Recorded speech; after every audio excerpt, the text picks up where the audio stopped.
لله رب العالمين والصلاة والسلام على من كان نبيه وآدم بين الماء والدين وعلى آله وأصحابه وأولياء أمته أجمعين. قال الله تبارك وتعالى في القرآن المجيد في شأن حبيبه مخبرا وآمرا: إن الله وملائكته يصلون على النبي يا أيها الذين آمنوا صلوا عليه وسلموا تسليما. الصلاة والسلام عليك يا رسول الله وعلى آلك وأصحابك يا حبيب الله. الصلاة والسلام عليك يا نبي الله وعلى آلك وأصحابك يا نور الله. مولاي صل وسلم دائما أبدا على حبيبك خير خلق كلهم يا ربي بالمصطفى بلغ مقاصدنا واغفر لنا ما مضى يا واسع الكرم.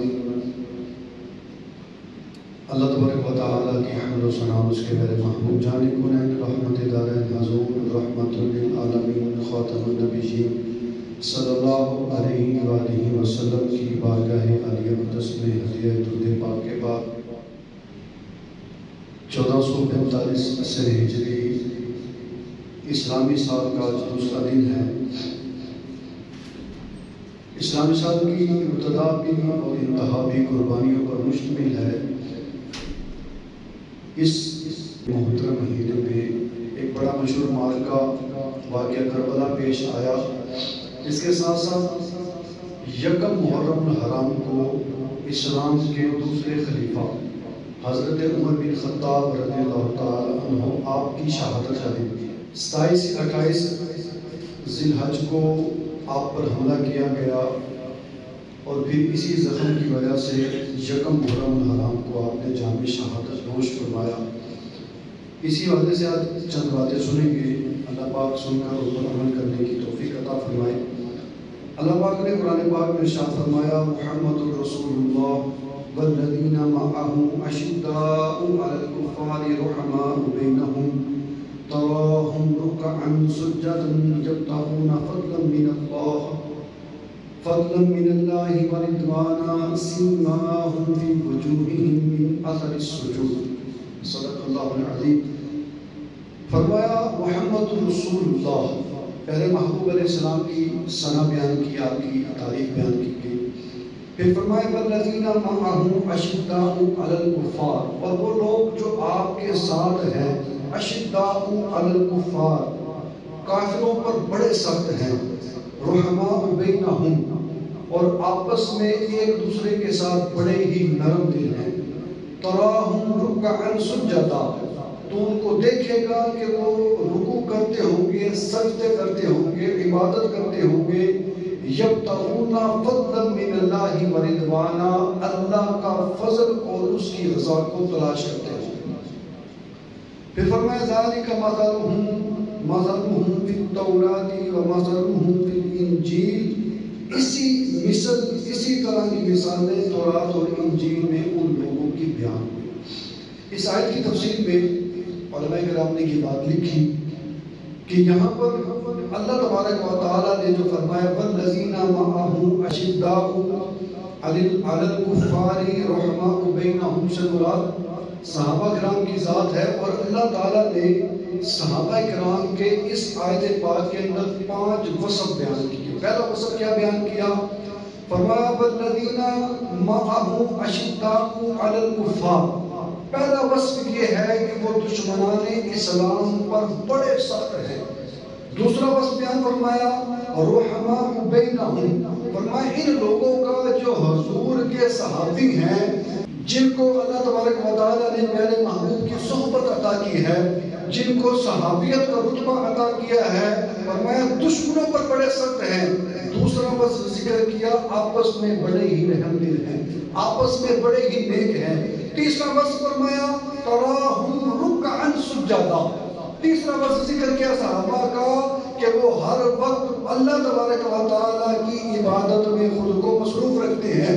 تو ان کو دیکھے گا کبھی وہ رکوع کرتے ہوں گے، تو ان کو دیکھے گا کبھی وہ سجدے کرتے ہوں گے، تو ان کو دیکھے گا کبھی وہ اللہ کی رضا والے کاموں میں لگے ہوں گے. گے تو ان کو دیکھے گا کبھی مصطفیٰ کو راضی کرنے والے کاموں میں لگے ہوں گے۔ اگر صحابہ کا وصف اللہ تبارک و تعالیٰ نے بیان فرمایا کہ میرے محبوب کے صحابہ، میرے محبوب کے دوست وہ لوگ ہیں کہ جو عبادت کرتے رہتے ہیں۔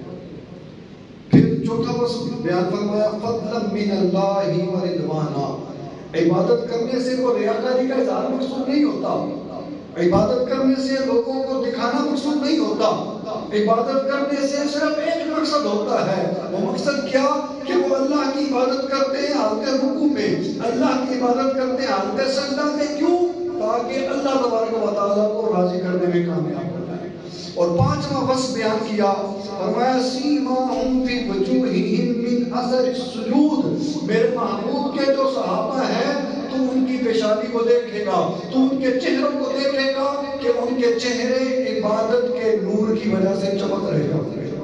یہ اللہ تبارک و تعالیٰ نے صحابہ کے اوصاف کا ذکر کیا اور پھر فرمایا ذالک مثلہم فی التوراۃ ومثلہم فی الانجیل۔ یہ جو باتیں ہیں اسی کی مثل اللہ تبارک و تعالیٰ نے تورات میں حضور کے صحابہ کا ذکر کیا۔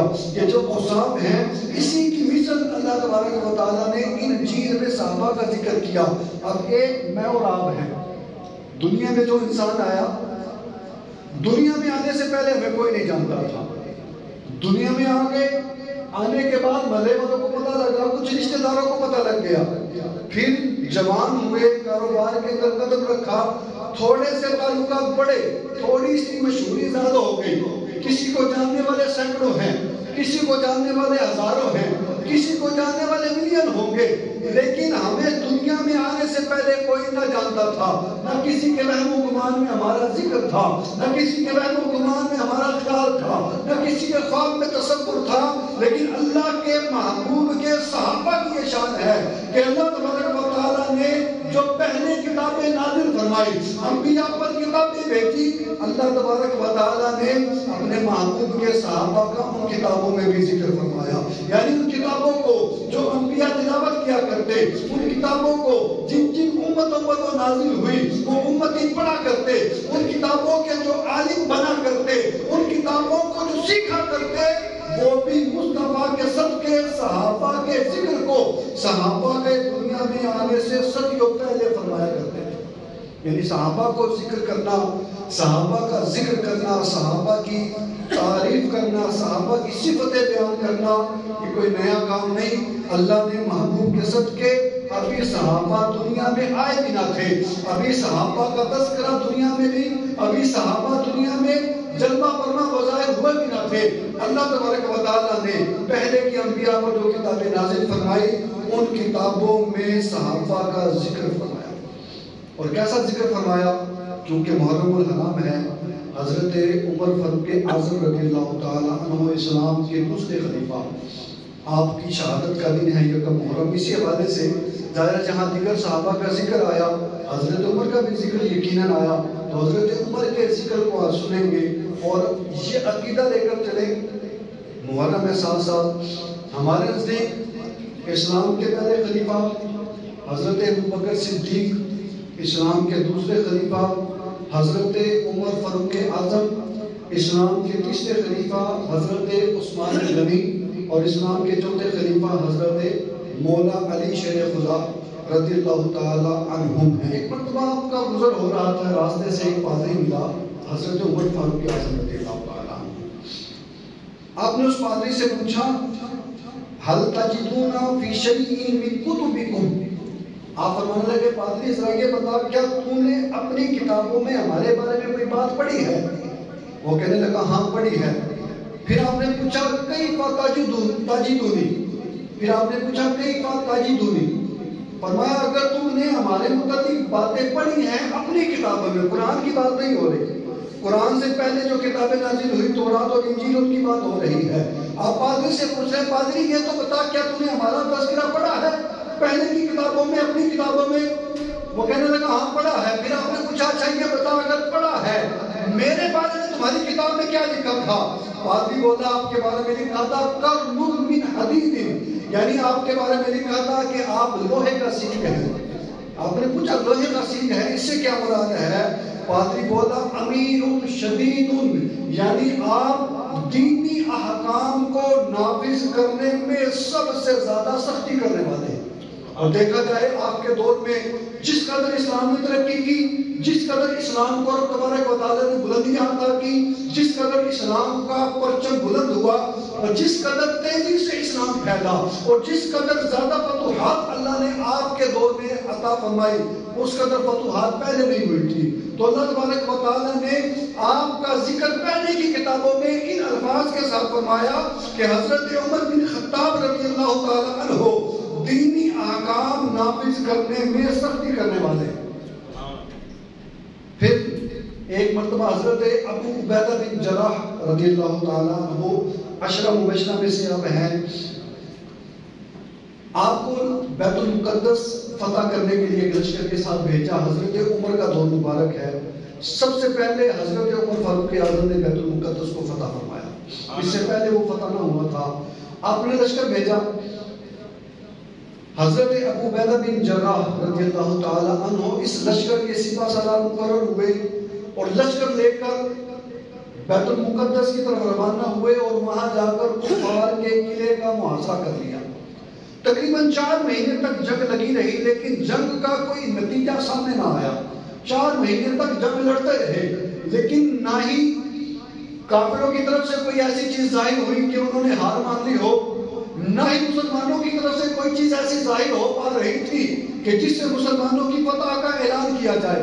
ایک بار ایسا ہوا کہ اس قلعے کی دیوار پر کافروں کا، یہودیوں کا پادری آیا اور اس نے حضرت عبیدہ بن جراح کو دیکھا، دیکھ کر کہنے لگا واپس لوٹ جا، تیرے بس میں نہیں کہ تو ہمارے قلعے کو فتح کرے۔ اب بھی ہم میں اتنی جان باقی ہے، اتنی طاقت باقی ہے کہ ہم اپنے قلعے کے محاصرے سے خود کو بچا سکتے ہیں۔ حضرت ابو عبیدہ بن جراح کہنے لگے چاہیے بتا کہ تمہارا قلعہ فتح کون کرے گا، بیت المقدس کون فتح کرے گا؟ وہ پادری کہنے لگا میں نے اپنی کتابوں میں پڑھا ہے، ہم نے اپنی کتابوں میں پڑھ رکھا ہے کہ جو اس بیت المقدس کو فتح کرے گا امت مصطفیٰ صلی اللہ علیہ وسلم کا امتی ہوگا، نام اس کا عمر بن خطاب ہوگا، نیکوکار ہوگا، دین پر سختی سے عمل کرنے والا ہوگا۔ جب حضرت ابو عبیدہ بن جراح نے آپ کی اس بندے کی یہ بات سنی تو آپ مسکرا دیے، مسکرانے کے بعد زور سے کہنے لگے قد فتحنا ورب الکعبہ، کہنے لگے خدا کی قسم ہم نے بیت المقدس کو اب فتح کر لیا۔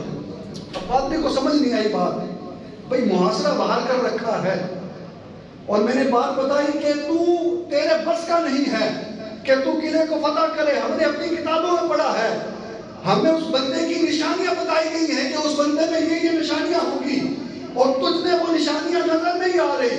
وہ بندہ جس کی نشانیاں ہمیں ہماری کتاب میں بتائی گئی ہے اس کے علاوہ بیت المقدس کوئی پتہ نہیں کرے گا۔ اور ابو عبیدہ بن جراح نے جب پوچھا تو آپ نے نشانیاں بتائی، اس پادری نے نشانیاں بتائی، آپ مسکرا دیے اور کہنے لگے قد فتحنا البلد ورب الکعبہ، خدا کی قسم ہم نے اس شہر کو فتح کر دیا۔ یہ کہہ کر آپ نے خط لکھا حضرت عمر بن خطاب کو اس کی کہ حضور ایک مرتبہ آپ جنگ کے میدان میں تشریف لائیے۔ حضرت عمر بن خطاب میدان میں تشریف لائے، اس پادری کی نظر حضرت عمر کے چہرے پر پڑی، بنا جنگ کیے قلعہ حضرت عمر کے حوالے کر دیا۔ کہا یہ وہ شخص ہے کہ جن کا ذکر ہم نے اپنی کتابوں میں پڑھا ہے، یہ وہ شخص کا چہرہ ہے کہ جن کا ذکر ہم نے اپنی کتابوں میں پڑھا ہے کہ یہ شخص آ کر بیت المقدس کو فتح کرے گا۔ یوں اللہ تبارک و تعالیٰ نے پہلی مرتبہ حضرت عمر کے دور میں بیت المقدس مسلمانوں کو فتح عطا فرمائی۔ پھر حضرت کعبہ ابار آپ کی پہلے ملاقات نہ ہوئی، بیت المقدس فتح ہونے کے بعد آپ کی جب حضرت عمر سے ملاقات ہوئی کہنے لگے عمر ہم نے اپنی کتابوں میں آپ کے بارے میں سنا ہے کہ آپ دین پر سختی کرنے والے ہیں اور بنی اسرائیل والے جس شہر میں جا کر آباد ہوں گے، بنی اسرائیل جس شہر میں بسیں گے اس شہر کو فتح کرنے والا وہ ہوگا جو آپس میں بڑا نرم دل ہوگا، مسلمانوں پر بڑی شفقت کرنے والا ہوگا، دشمنوں کے لیے بڑا دردناک عذاب ہوگا، مسلمانوں سے بڑی محبت کرنے والا ہوگا، دین کے احکام کو نافذ کرنے والا ہوگا، دینی معاملات میں امیر اور غریب سب کو برابر رکھے گا، دینی معاملات میں کمی نہیں کرے گا، عدل و انصاف کو بلند کرے گا۔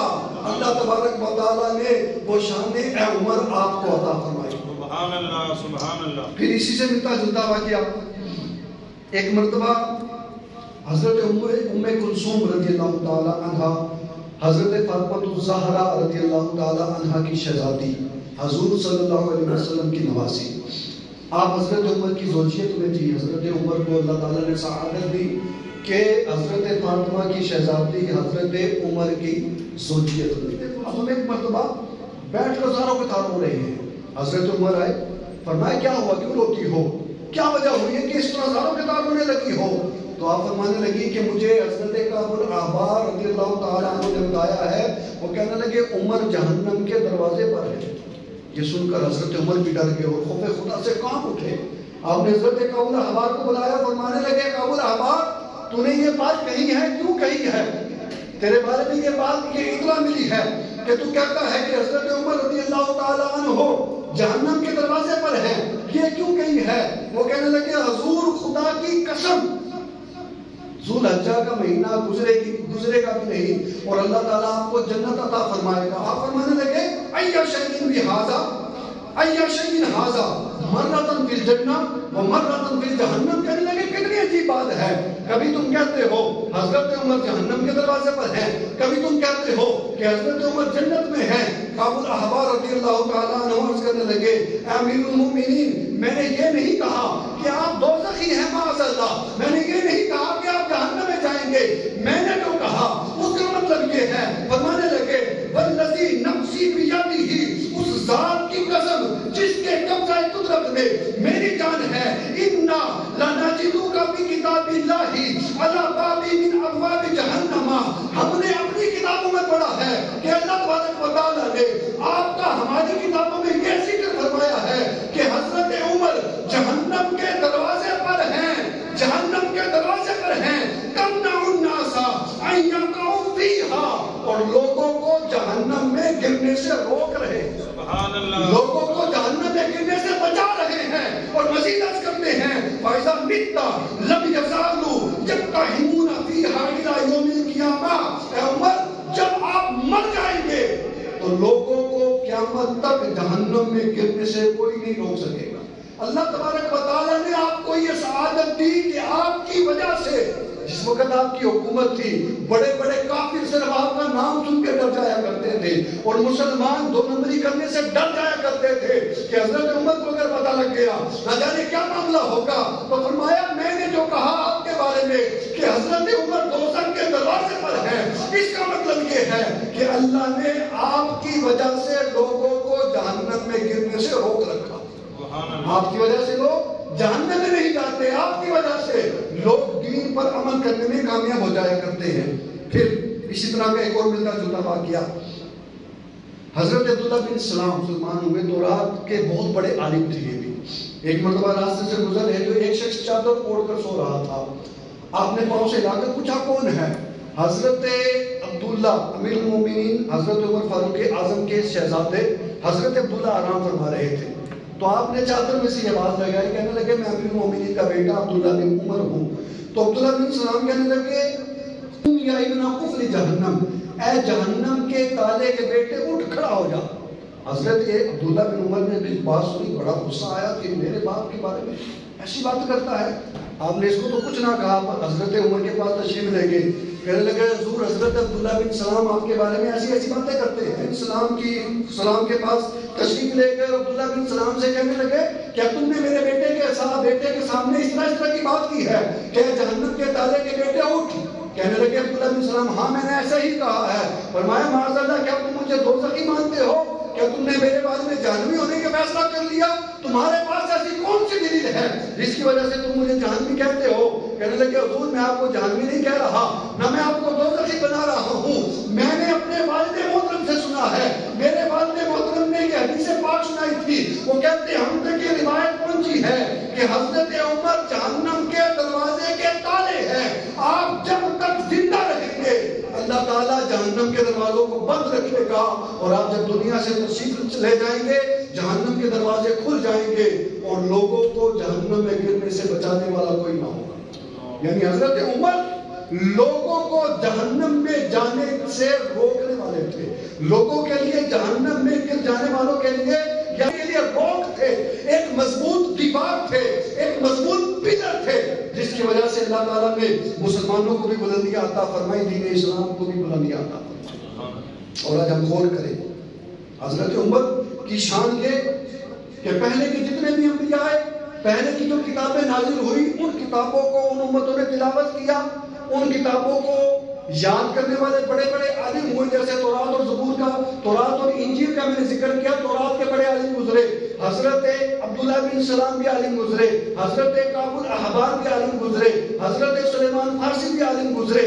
تو جن جن لوگوں نے ان کتابوں کو مطالعہ کیا، جن جن لوگوں نے ان کتابوں کی قراءت کی، جن جن لوگوں نے ان کتابوں کو سیکھا، دراصل وہ کتابوں کی تلاوت کے ساتھ ساتھ حضور کے صحابہ کا ذکر بھی کرتے چلے آئے۔ میں نے بھی شروع میں قرآن پاک کی آیت بیان کی نا، فرمایا ذالکا مثلہم فی التوراۃ و مثلہم فی الانجیل، اللہ نے اسی کی مثل صحابہ کی شان تورات میں بھی نازل فرمائی ہے اور انجیل کے اندر بھی نازل فرمائی ہے۔ لیکن آج جب غور کریں، اس نے کہا تھا نا وہ دین جو بڑی شان سے نکلا تھا وطن سے، پردیس میں آ کر آج غریب الغربا ہے۔ حضرت عمر کے دور میں اللہ نے دین اسلام کو بلندیاں عطا فرمائی۔ جب تک عمر دنیا میں تھے کسی کی مجال نہیں تھی کہ دین کو کچھ کہتے، کسی کی مجال نہیں تھی کہ دین اسلام کے خلاف بولتے۔ یہ اللہ تبارک و تعالیٰ نے ایک بڑا مضبوط قلعہ مسلمانوں کو اسلام کے نام پر عطا کیا تھا، اور کیوں نہ عطا ہوتا؟ حضور علیہ السلام نے آپ کے بارے میں دعائیں کی تھی، اس لیے آپ کو دعائے رسول اور مراد رسول بھی کہا جاتا ہے۔ حضور علیہ السلام نے دعا کی تھی، آپ نے عرض کی رب کی بارگاہ میں اللہم اعز الاسلام بعمر بن الخطاب، بڑا مشہور واقعہ کہ آپ تلوار نکال کر حضور کی بارگاہ میں جا رہے تھے کہ راستے میں ایک شخص ملا، کہنے لگا اس کے پاس تو بعد میں جانا، پہلے اپنے گھر کی خبر لو، آپ کی بہن اور بہنوں اسلام لے آئے۔ بڑا مشہور واقعہ ہے، گھر پہنچے، بہن نے جب دیکھا محٹ محسوس کی، عمر آ گئے، قرآن پاک چھپا دیا۔ حضرت عمر اندر تشریف لائے، واقعہ مختصر کرتا ہوں، اندر تشریف لائے، پوچھا بھی کیا پڑھ رہے تھے؟ بہن کو ہی مارا، بہنوں کو ہی مارا، کیا پڑھ رہے تھے؟ اور میں تم ناپاک ہو، پہلے وضو کرو، غسل کرو، پھر وہ پاک کتاب پڑھائی جائے گی۔ پاک کتاب جب پڑھی، طٰہٰ کی پہلی آیات پڑھی، پہلی آیات پڑھتے ہی دل کے اندر اسلام کا نور روشن ہو گیا، کہنے لگے مجھے مصطفیٰ کے پاس لے چلو۔ اس وقت حضور علیہ السلام دار ارقم میں جلوہ فرما تھے، دار ارقم ایک پہاڑی کا نام ہے، وہاں پر جلوہ فرما تھے، صحابہ کرام موجود ہیں۔ حضرت عمر پہنچے دار ارقم کے سامنے دروازے پر، حضرت امیر حمزہ رضی اللہ تعالیٰ عنہ کھڑے ہیں، حضرت طلحہ کھڑے ہیں، عمر بن خطاب آگے بڑھ کر کہتے ہیں مصطفیٰ صلی اللہ علیہ وسلم سے ملنا چاہتا ہوں۔ امیر حمزہ فرمانے لگے اگر تم ملنے آئے ہو پھر تو مبارکبادی ہے، ہم ملوا دیتے ہیں، اور اگر جنگ کرنے آئے ہو تو یہ نہ سمجھنا کہ ہم جنگ میں پیچھے ہو جائیں گے۔ اتنا کہنے کی دیر تھی، عمر بن خطاب کہتے ہیں اشہد ان لا الہ الا اللہ و اشہد انک محمدا عبدہ و رسولہ۔ جب عمر نے کلمہ شہادت کو بلند آواز سے پڑھا، تاریخ کے الفاظ ہیں، مسلمانوں نے اس زور سے نعرہ تکبیر لگایا کہ مکے کی فضائیں گونج اٹھی، اس قدر خوشی ہوئی، اور لوگوں نے کہا وہ جو 2 دن پہلے مصطفیٰ نے دعا مانگی تھی، اے اللہ عمر کے ذریعے اسلام کو تازگی عطا فرما، اے اللہ عمر کے ذریعے اسلام کو برکت عطا فرما، آج مصطفیٰ کی دعا اپنی آنکھوں سے قبول ہوتی دکھائی دے رہی ہے۔ اللہ اکبر۔ کون عمر؟ وہ جس نے ناصر اربا پر حکومت کی، مٹی پر حکومت کی، آگ پر حکومت کی، پانی پر حکومت کی، ہوا پر حکومت کی، مٹی پر حکومت کی، زمین کانپ رہی تھی، ٹھوکر لگا کر کہا زمین تھم جا کہ میں نے تجھ پر انصاف نہیں کیا، زمین تھم گئی۔